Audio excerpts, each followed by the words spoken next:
I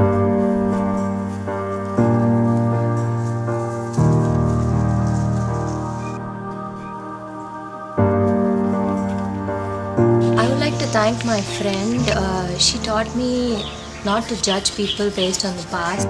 I think I'd like to thank my yoga teacher for dealing with my mental and physical inflexibilities. I would like to thank my maths teacher. She made me look at the subject that I hated in a completely different perspective. I'd like to thank my grandmother. She's been telling me very great stories about saints. I would like to thank the whole universe because that's always the best teacher. My Tamil teacher, My dance teacher. My physics teacher. My grandfather. Teacher inside myself.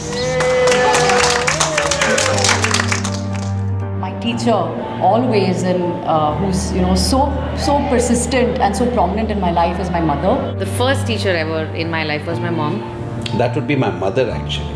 She's been one teacher who stayed with me and is still with me. I mean, she's 96 years old. My grandfather was extremely ill and his leg got amputated.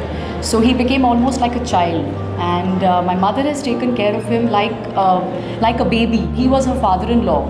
And not many daughter-in-laws have the comfort or that relationship with their father-in-law. But she did everything for him. And when I mean everything, right from feeding him to everything that you can think of. And during his last few days, he called my mom and he folded his hands and he said that, you're my mother. You've taken care of me and you're my mother and thank you for that. My Guru, Pandit Shankar Ghosh, has been an incredible inspiration for me. He would tell little stories in Tabla language. A little boy who goes every day to school. The caveman says, go home, it's a holiday. And he's so excited, he dances his way back home. So he goes,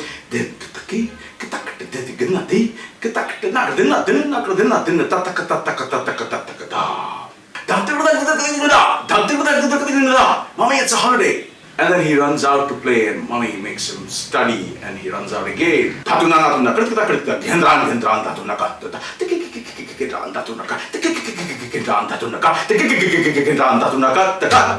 One teacher whom I particularly remember with great fondness is Professor Jayant Prabhu.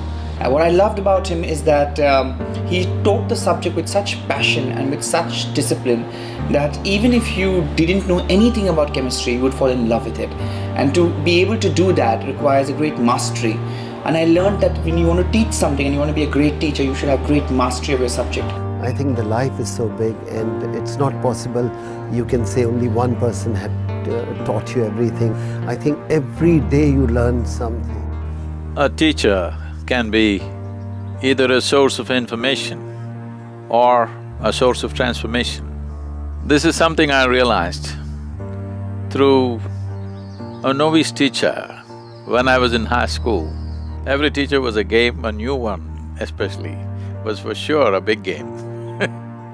This is her first class in the school. She's in our class, which is the worst place to start off.